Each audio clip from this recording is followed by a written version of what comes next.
There's a version of you that never sleeps in, never skips training, never wastes time. There's a version of you who never fails. It is waiting for you. Genuinely ask yourself a question, you at home. If you had done those things for the last 2 years, you never skipped a training, you never wasted time, you never scrolled TikTok, you never sat aimlessly on the internet typing in garbage, never played video games, you never wasted time. You never skipped training, you were training every single day. You never slept in, you were never lazy. There's this version of you. Imagine the person you would be. Genuinely imagine what you would look like.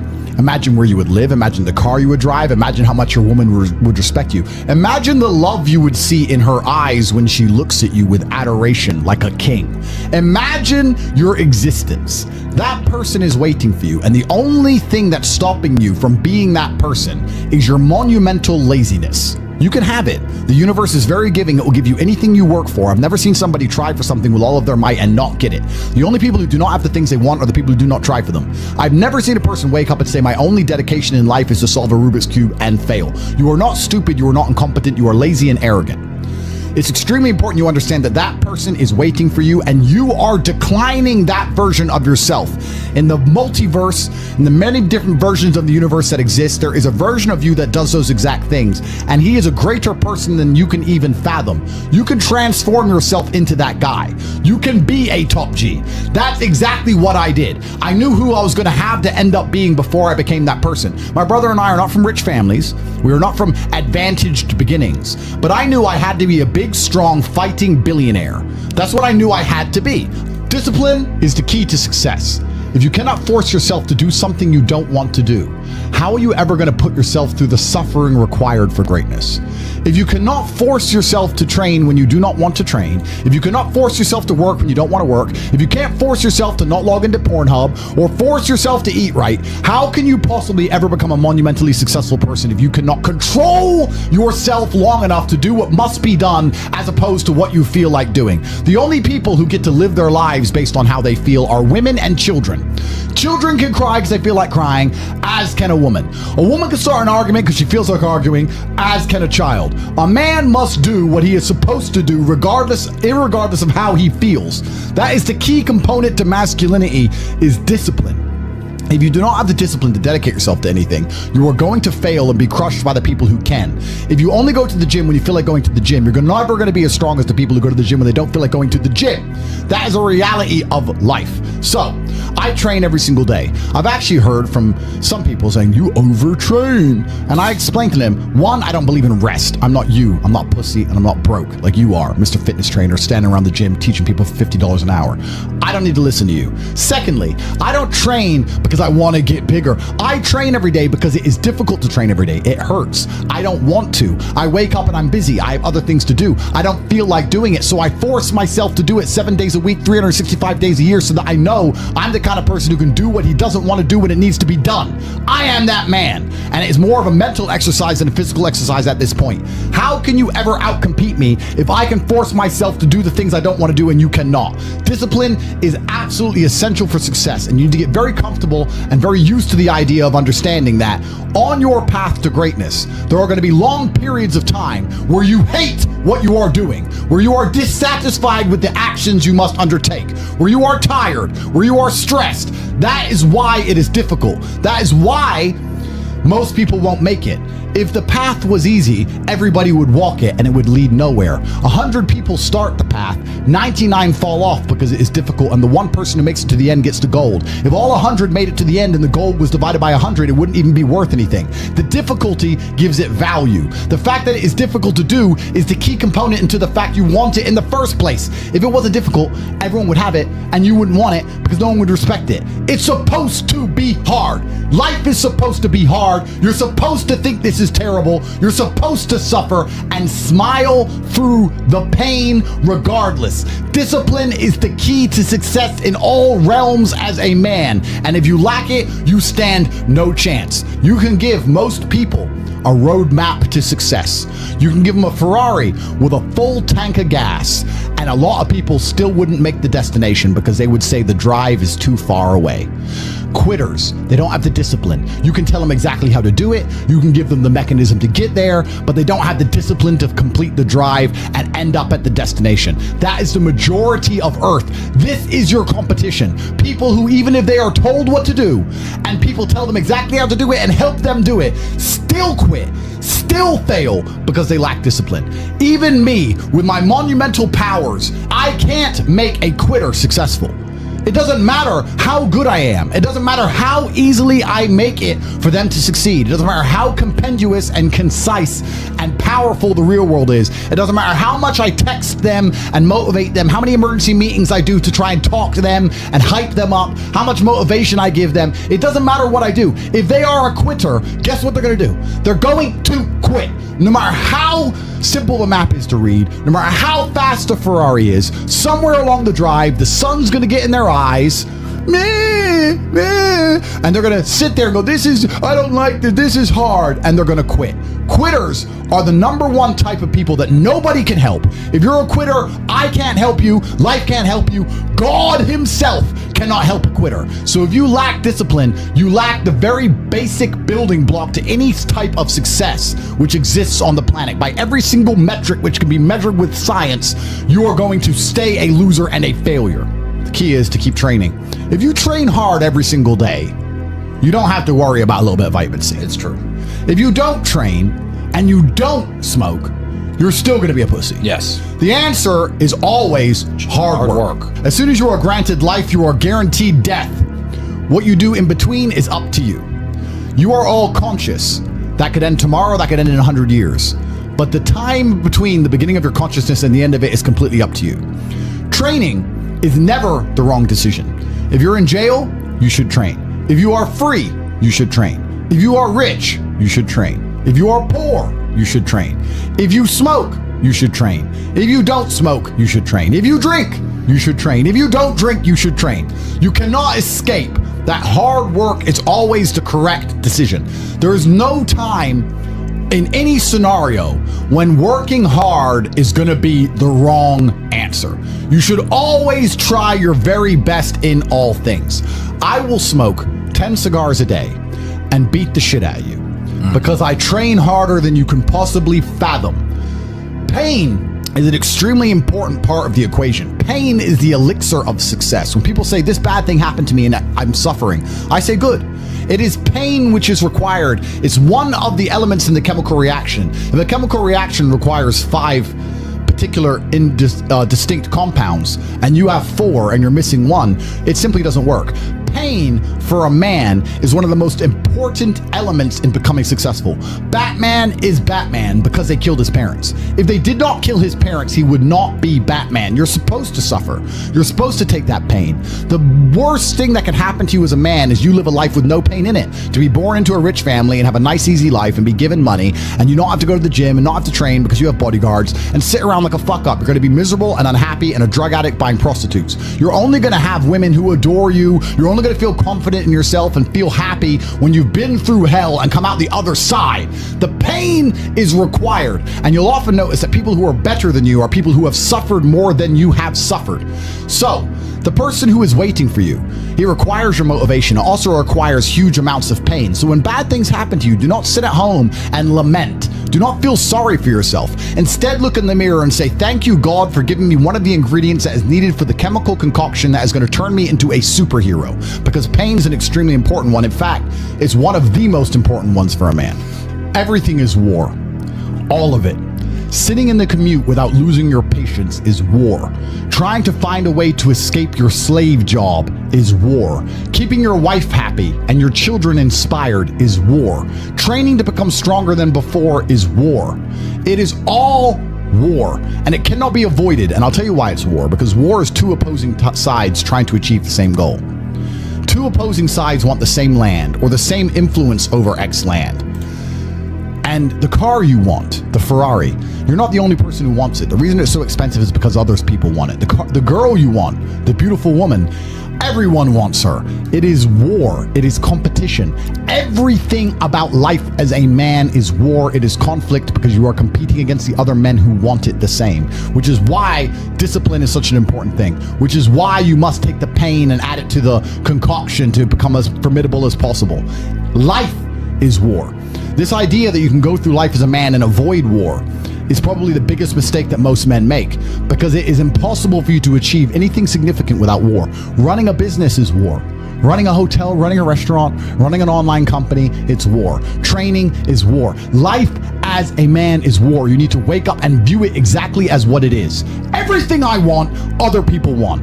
Everything I desire, other men are trying to get. This is a war and I must outcompete them. That is the best possible mental model you can have.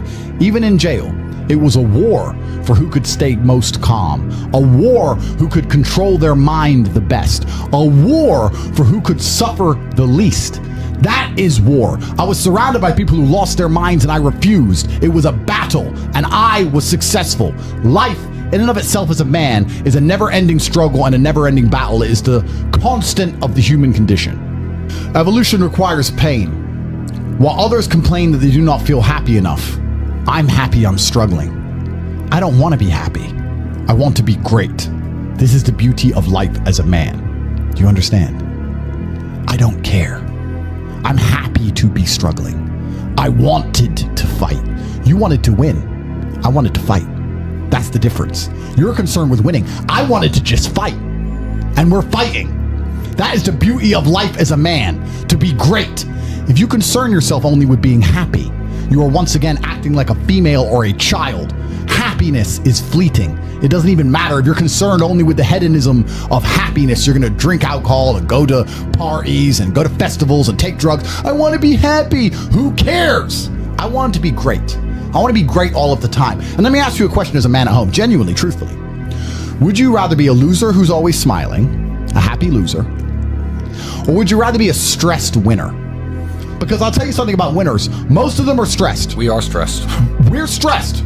Putin is stressed. Genghis Khan was stressed when his messenger turned up after a 4-week ride with updates from the battlefront of Iran. I'm sure he was stressed by what he read. Even if it was very good, even if it all looked fantastic, he started to feel stressed. Okay, well now maybe I need to go to Iran. How long is it going to take me to get there? Maybe we need to send more horses. Maybe we need to colonize Iran. He felt stress because the beauty of life as a man is to be great. So you have to sit here and ask yourself, do you want to be a happy loser that's insignificant? Nobody knows you exist. Women don't respect you. Men don't respect you. Nobody cares if you live or die, but you get to smile all the time. Or do you want to be one of the most important people on the planet with a little bit of stress? I am brilliant because I've decided to be brilliant. And if I had to sacrifice happiness to be brilliant, then that's fine. You know what the great thing about it is? You know it's amazing what God gives, how the whole world becomes full circle? If you stop caring about being happy and you start caring instead about being great, guess what you end up being? Great. Along with great. And you know what? Yeah. Happy. You end up happy if you forget about happiness and try to become great. You will never be successful if you're concerned about being happy, so forget about it. I like to consider myself a wise old man, and I'm trying my best to encourage and instigate a revolution amongst the youth where men take absolute self-accountability and they believe in themselves and they take responsibility for absolutely everything. As a man, you are most formidable if everything is your fault. If it rains outside and you get wet, that is still your fault. Can you control the rain? No. Could you have brought an umbrella? Yes. You need to blame yourself for all things, the good and the bad. And by doing this, you take absolute self-accountability, which allows you to build a mental model in which you will find solutions, 1, 2, avoid trouble, because you know that anything bad happens to you is your fault, and 3, be the most fearsome competitor possible, because we're living in a very competitive world nowadays amongst the elites. The people who understand that you're living inside of a fish tank are trying very hard to get out, and you have to make sure that you can outrun some of them if you want to escape. It's an age-old adage.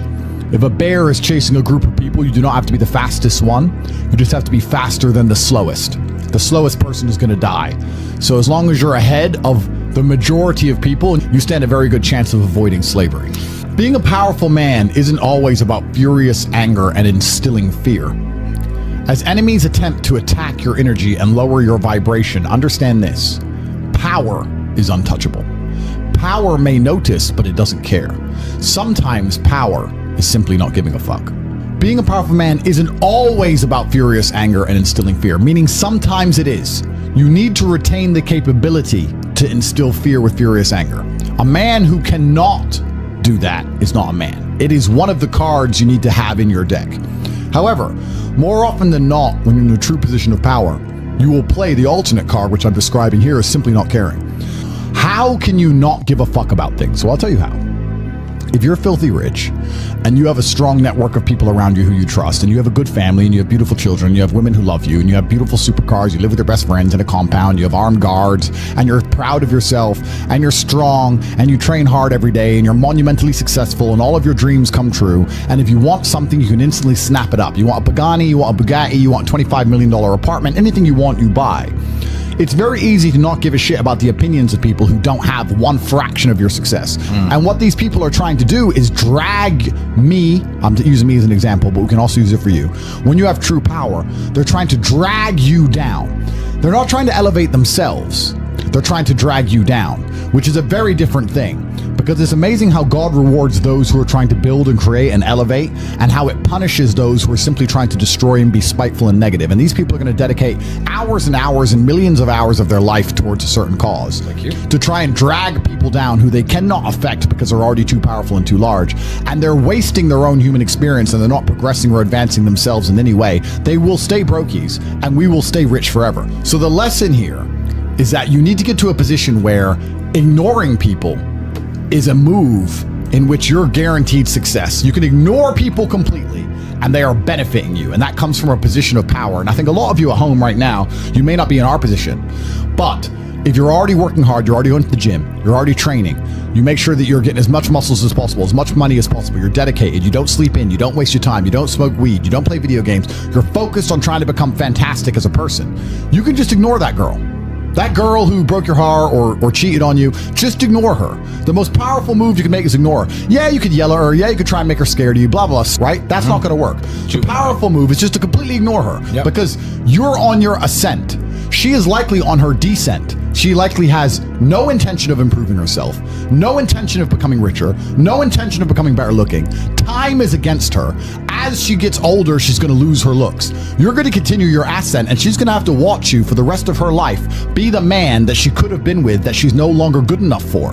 The best thing you can do is simply ignore her. That is the powerful move. And it's the same with also men. It's not even a gendered argument. There's men who want to be your friends right now, who wanted to be your friend, and they did something wrong to you. And if you're on the right path doing the right things, karma, God, the universe, whatever you want to call it, is going to teach them a lesson for simply failing to be a good person to you while they had the chance. But when you have a whole bunch of money, you take care of the people you love. And that's the masculine prerogative. And even my brother and I, anyone who's been loyal to us, who's on our team, we monumentally reward. And everyone who ever displayed cowardice or sold us out or made mistakes massively regrets it because they see how well we treat the people who are close to us. If you lack somewhere, excel somewhere else.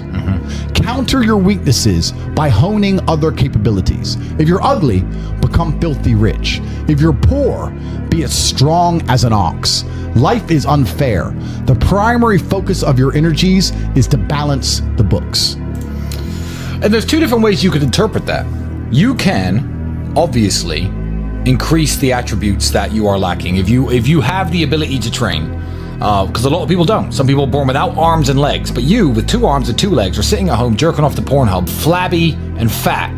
If you have the ability to train, you should be doing it. But also, you know, there are some things that some people are just better at, and you can counteract that problem by teaming up with people who compensate for your weaknesses. People who are strong in areas where you are weak, and you team up with people where you are strong in areas where they are weak. I don't think between the people in this house and our group of friends, we lack anything. Correct. Anything. Correct. Literally anything. We can sit as a group and have a conversation about anything with anyone in the world and give useful insight and change people's lives for the better, because although I am not perfect, our team compensates one for each other.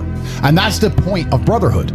So excel in one area if you lack in others. I have people say to me, Andrew, I'm short. What do I do? I'm short. Okay, God made you short. Fine. Good. Doesn't matter. You can't change it. What you can do is become as strong as an ox and become filthy rich and monumentally important and extremely influential. You can do that. People say, I'm poor. You should be strong. Oh, I'm strong, but I don't have any money. Okay, then teach others to be strong. Yes. There's always a way you can take your advantages and use them. And by teaming up with other men, other people, you can build a team in which there are no weaknesses. So if you have a disadvantage, you also have somewhere God has given you a distinct advantage over others. And it is your duty to excel in that realm. It is your duty to become so monumentally influential and powerful within that specific criteria in which you have the capability to be brilliant, that your weaknesses no longer appear because they can be simply overshadowed by your network or overshadowed by your absolute competence. By constructing the correct mindset, you can be in the exact same scenario you're currently in, living the exact same life with a different mental model in which you view the world, and you will not only feel more powerful, you will be more powerful, you'll achieve more amazing things, you will be greater, you will be happier with the same car, the same woman, the same house, the same income, the same everything, but your mind changes the lens in which you view the world. Lenses change things. Rose-tinted glasses, perhaps dark glasses. You can put glasses on, change the lens, and you can view the world differently by changing how your mind is constructed and put together and the way you view the world. That is the point of mental Aikido.